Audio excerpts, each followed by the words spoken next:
Dedicated to Eastern and Southern Kentucky, this is WYMT Mountain News at 6. A woman now faces charges in connection with the disappearance of a Knox County teen. You probably saw Jacob Boyd's picture on social media during the weekend. Now this is Darlene Elliott. She is the woman deputies arrested. They found the 14-year-old at her home. WYMT's Hannah Reynolds breaks down what led deputies to charging Elliott with kidnapping. A concerned phone call set police on a search Saturday. Everything we gathered, that he was a good young man, and this was kind of out of character for him. And so we, obviously very concerned. Because 14-year-old Jacob Boyd went missing. He was supposed to be walking from his home here to Central Elementary School to play basketball. The distance between the two, less than 1 mile. But it was more than 25 minutes away where the search ended at this home on Skinner Lane in Corbin. Come to find out, after we'd received a tip, he had a girlfriend that stayed at that residence. Knox County sheriffs say they found him in the basement. The big question, though, how did he get there? The investigation led them to the homeowner. We have very good reason to believe that she picked him up in the Boone High community and transported him to that residence in Corbin. They charged Darlene Elliott with kidnapping. We asked her to explain what happened, but she declined. In Knox County, Hannah Reynolds, WYMT Mountain News. Social Services was contacted and will be determining what recommendations they suggest for Boyd. 2 people are behind bars after police found 10 marijuana plants being grown in a Knox County home. Several possible drug activity complaints in the Bryant Store area of Knox County led officers to do a knock and talk on 4 Mile Hollow Road. At Denny King's home, they found Brittany Cox, who had a bench warrant. Police smelled marijuana coming from inside, where they found 10 plants being grown. Police then saw digital scales, methamphetamine, and syringes as well. The marijuana was more out of the ordinary than anything else. Really don't run across a lot of marijuana anymore. It's mainly methamphetamines or heroin or your more bigger drugs now. Marijuana seems like it's kind of becoming a thing of the past now. King was charged with drug trafficking, drug paraphernalia, and cultivating marijuana.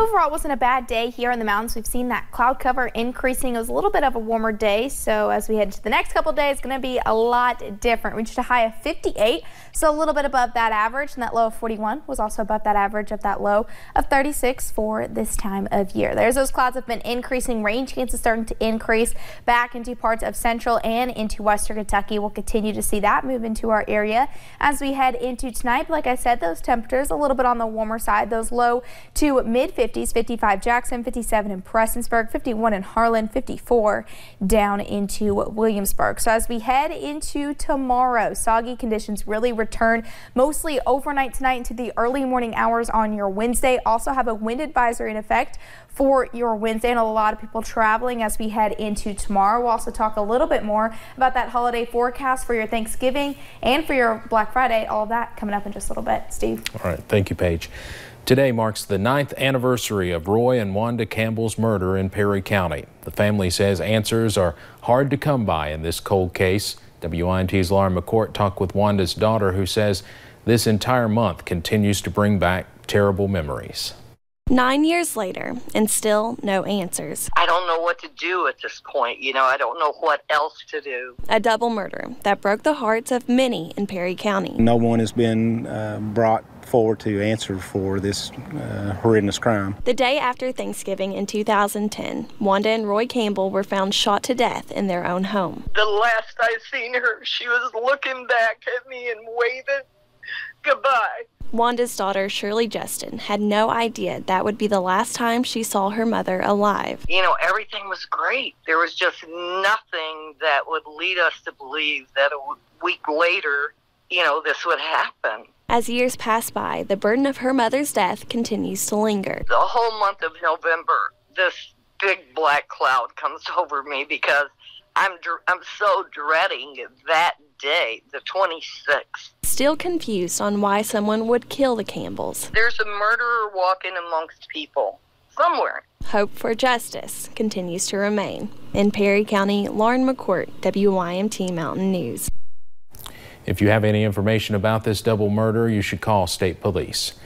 Next week, we expect to learn if a judge will rule a man competent to stand trial in a Martin County shooting case.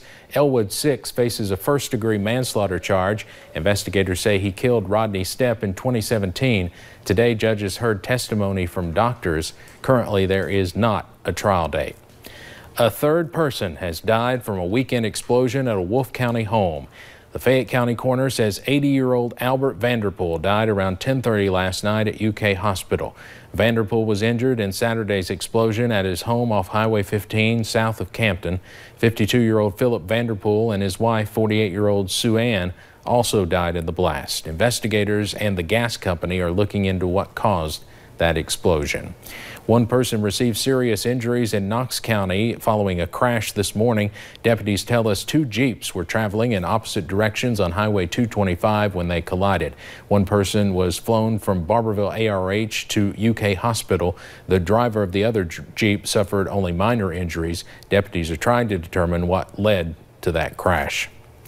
2 weeks until Inauguration Day, Governor-elect Andy Beshear is revealing new details about the day's events. Speaking earlier today, the governor-elect says Inauguration Day festivities will all be open to the public.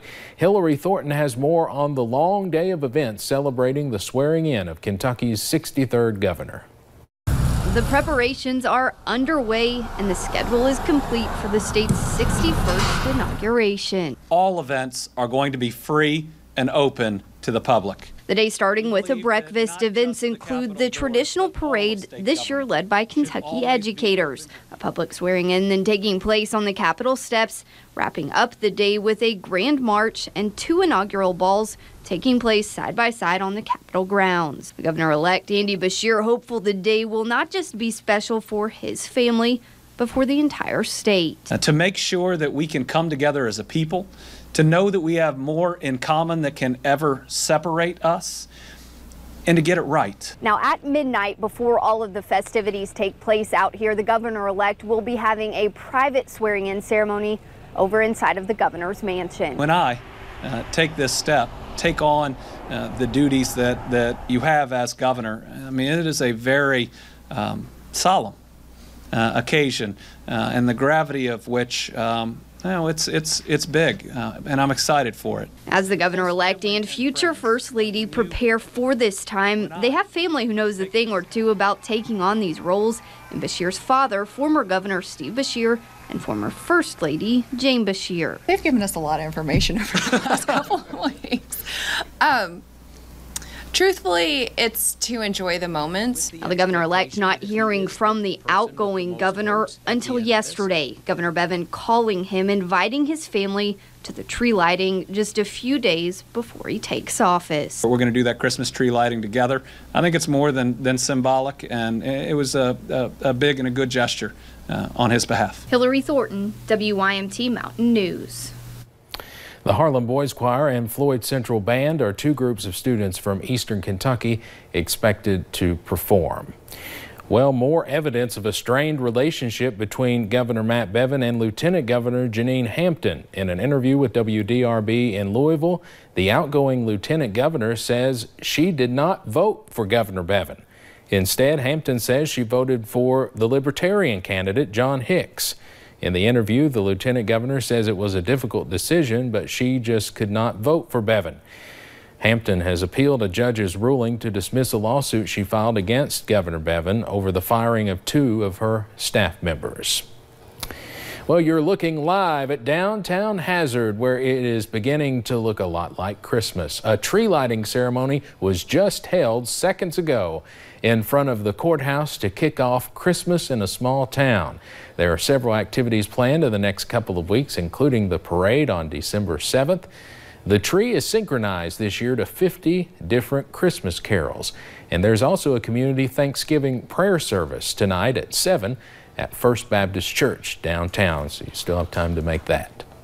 4 years ago, Kentucky State Police Post 13 started its Thanksgiving meal delivery. Now they are serving nearly 50 boxes to schools in 4 of the 5 counties they serve. WYMT's Will Puckett caught up with troopers as they loaded up their cruisers and left from Food City in Whitesburg. butterballs and stuffing galore. It's a good time, always, so we really look forward to this every year. These turkeys and boxes of goodies are going to schools and families in counties across Post 13's coverage area. It's very rewarding and uplifting. You know, it's kind of like a broken record with police and community work. This outreach is a way for troopers to reach their communities in a different way, a way that brings unity and understanding. It's special holidays are a special time, so it's just a very fulfilling and just a positive time for us all. This food is a $40 burden on families struggling to get by. That's why it's a small bill to pick up for troopers in Food City. They're extremely thankful. We get feedback every year after this. They're just absolutely tickled to death with the food that they receive. Smiles all around, in just another way they can serve their communities and get in the mood for a Thanksgiving of their own. No, I can't turn down a good meal, but also obviously as we progress in life and mature, the family time is much more dear. In Letcher County, Will Puckett, WYMT Mountain News. Schools in Breathitt, Knott, Letcher, and Leslie counties get these boxes, and then a community outreach program gives them to families. And those rain chances increase tonight, and as we head into the early morning hours on your Wednesday, Thursday, Black Friday, looking pretty good. Another system as we head into the weekend. I'll have all those details coming up in just a little bit. But first, some high school students went bowling today, but as you can see, it was a little unconventional. We'll take you out to the Turkey Bowl.